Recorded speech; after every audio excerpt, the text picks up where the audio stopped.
Yes, people, how is it going on this fine Saturday afternoon?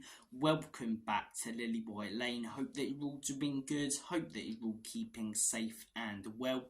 And in the words of Alan Partridge, I hope that you're all having a really good Saturday and weekend, wherever you are in the world, and whatever you are planning to get up to. I'm not going to lie to you guys, you're probably the same if you're a Spurs fan. I'm bored out my backside this weekend. No Spurs in action, just have to sit here and watch Aston Villa and Manchester United pick up points. And I get the argument that we've got a game in hand, but that game in hand is at Stamford Bridge, a place where we have no luck. And at this point of the season, heading into the business end and the run-in, I'd much rather have played the games and have the points, or even 0 points, just be level on games and have a game in hand. So, look, it's quite frustrating to just sit here and watch teams around us play, knowing we're not playing. But then again, this 2-week break could be quite useful for us. Ange ball was flowing, it was brilliant at the beginning of the season, yet recently, as I say, we haven't been playing as well, and I think a 2-week break to really work on what's been going on and figure out how to deal with it and find solutions to the problems that we've been having over the last few weeks and months, to be honest, I think it could be quite useful. But look, I've seen a lot of Spurs channels and, channels of teams that aren't playing this weekend, talking about transfer rumours, and I don't really want to come on here and do that because, one, there's not a lot of transfer rumours and reports, and two, I'm not going to report, something to you guys coming from an uncredible source, which a lot of channels will do purely for their clicks. I want to come on here and provide you guys with proper Spurs content. That's why this week I recorded the video about why I think the football hasn't been the same under Postecoglou, and why I talked about Harry Kane and whether we'd like him back at Spurs or not. But as I say, talking about these videos, or talking in these videos, has made me realise how good of a season we are having compared to last season. I've been watching back some of the highlights from last season, I know, putting myself through it again, and I think a lot of fans, because of how good this season's been, are forgetting how bad we were last season. The 6-1 against Newcastle, 5-0 down in 20 minutes, and don't get me wrong, Newcastle were good last season, but they weren't contending for the league. They got top 4 and we were 5-0 down to them in 20 minutes. The 3-1 against Brentford, both North London derby losses. Horrendous defeat and result and performance after horrendous defeat, result and performance. And I think because it's been going so well this season, a lot of fans, as I say, not necessarily have forgotten last season, but aren't remembering how bad we were and judging Ange's first season based on that. Consider, as I say, we sacked a manager, a serial winner who didn't win anything at Spurs, then brought in his assistant, then sacked his assistant, brought in his assistant, who left at the end of the season. A shambles of a club. We were a joke. Yet Ange Postecoglou's coming, after our captain, by the way, and one of the best Premier League players in arguably 20 to 30 years, has left. He's changed around the club, he's changed around the philosophy, started, going for young, exciting talent in the transfer market instead of experience. He's made some fantastic signings that have hugely helped us have a great season. If we get Europa League, it's a really good season. It doesn't matter that we were top for a few months at the beginning. We had crucial injuries that stopped that as well, that definitely played a part, that aren't an excuse but are a reason. I think when you consider that we finished 8th, we're a shambles of a club last season. Anything above 8th is progress. Europa League is a good season. Champions League is an excellent season. But because we're having such a good season, I want to talk about the players who have helped us do that. And it begs the question, who's Tottenham's best player been this season? Seasons before, it's been quite easy. It's between two, Harry Kane and Heung-min Son. But this season, it's been very, very difficult.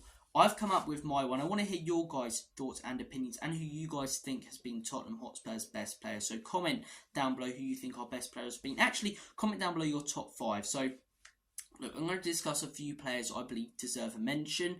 And then I'm going to discuss why I think the player I've chosen has been our best player this season. So a few players I want to mention. Heung-min Son, James Maddison, Mickey van den Ven, Pape Matar Sarr. I think Heung-min Son has had a much better season this season than last season. I think we judge him at such high standards where, as I say, for him to be considered to be having an excellent season, he has to be scoring 20 to 30 goals. But he's been our main goal scorer this season. He's been excellent. Missed a month, as I say. So if he didn't miss that month, maybe he had, or not maybe, he would have more goals and assists to his name this season. I think Son's had a very good season. I've seen him have better seasons.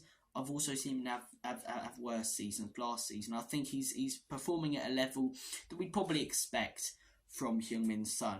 James Maddison came in last summer, been absolutely excellent in every game he's played, and I think the only reason why he's not my player of the season is because I think you've got to consider a lot of things for this. Quality, as I say, work ethic, consistency, and injury record. James Maddison, as I say, he's had the work ethic, he's had the consistency, but he has been out injured, and it's hard to give someone a player of the season when there's other players who have been performing consistently and been brilliant so often, yet, as I say, barely missed a few games. So that's the reason he's not here. If James Maddison hadn't, got injured, it's not his fault by any means, but if he hadn't got injured, he'd probably be my player of the season, because he really has made a massive impact. We've been crying out for that Christian Eriksen player since he left.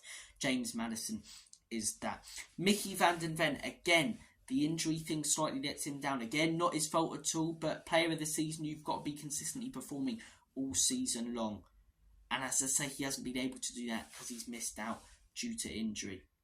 When he has played, he's been really consistent. He's got the work ethic, the fight, the quality. As I say, it's just a fact he's missed some time. And Pape Matar Sarr, whilst his quality isn't on the level yet of a Heung-min Son, a James Maddison or Mickey van den Ven, he's a very, very good and talented young footballer. He's got such a good work ethic, and he's one of our only players who I can't say has had one bad game. There's a lot of consistent players in our team, but Pape Matar Sarr is Mr. Consistent. I can't say, pick him out for one bad game where I'd rate him below a 6 in a player ratings video. I can't. I can do it with the rest of them. I can't with Pape Matar Sarr. And at such a young age to come into this team and play so well, I think maybe if the injuries in the midfield didn't surround him, he may be my choice, as I say. So, look, there's one more player who came very close to first for me, who came very close to my player of the season. That man is Destiny Udogie. I think, as I say, he's settled into this squad so well. When you consider that we completely changed our system from last season to this season, came in, and he's just played that inverted wing-back role absolutely brilliantly. Porro also deserves a mention. I don't think he's been quite at these guys' level this season, but Destiny Udogie to come into the Premier League again, like Sarr, at such a young age and be performing so consistently. I think Udogie's been brilliant. I think he inverts into midfield and does his job better than good. I think he's got the work ethic. I think he's got so much quality. The one thing that lets him down is his discipline. So one thing that lets him down. Being sent off this season, a couple of match bans, as I say, hasn't been injured up until now. He missed the Wolves game. He should be back for the next one. But that's the one thing that lets him down. So my player of the season, you've probably guessed it. It's not Christian Romero either. It's Bergoglio Vicario. I think one of the reasons Destiny Udogie is up there for me is because of the upgrade. Hugo Lloris has been an excellent servant at Tottenham Hotspur, but let's not beat around the bush. He was nowhere near the level he used to be last season. Made about 6 or 7 mistakes that cost us games, big games as well. Both North London derbies, horrendous, and just terrible mistakes. His distribution was off, his shot stopping wasn't there anymore. Cost us so many points. In comes Bergoglio Vicario. A lot of questions, a lot of doubters, a lot of fans, me included, and I'll hold my hands up, not happy that we didn't get David Raya. The guy has come in and been the best goalkeeper in the Premier League. His distribution is pretty much flawless. He hasn't given away the ball in a dangerous area that has cost us an opportunity. He smashed it a couple of times because he's been forced to because of an opposition's press, but he hasn't once given it away, which has led to a big opportunity for another team. His distribution's been excellent, right up there with Ederson. His shot stopping, best in the league, game after game after game. Brilliant save after brilliant save after brilliant save. He only, as I say, the goals he concedes, you have to score a banger to beat this guy. You really do. He's excellent.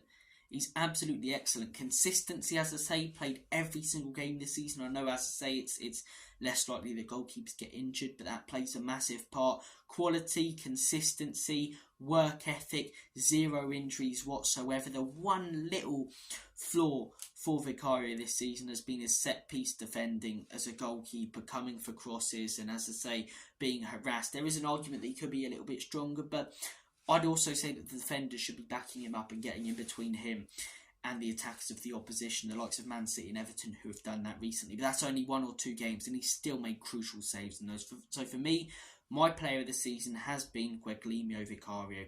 Comment your thoughts down below. Maybe you think a Kulusevski or someone like that has been the player of my season. Maybe in November time and December, when he was having that really good period, he would have been up there. But for me, consistent over the course of the season. Udoji, Saw, Mickey, Madison, Son, all good shouts. But Guglielmo Vicario, man, what a player. Thank you for watching this video. Take care. Have a smashing rest of your day. Excuse me. And as always, come on you Spurs. Enoch and Leviao in Big Ange, we trust.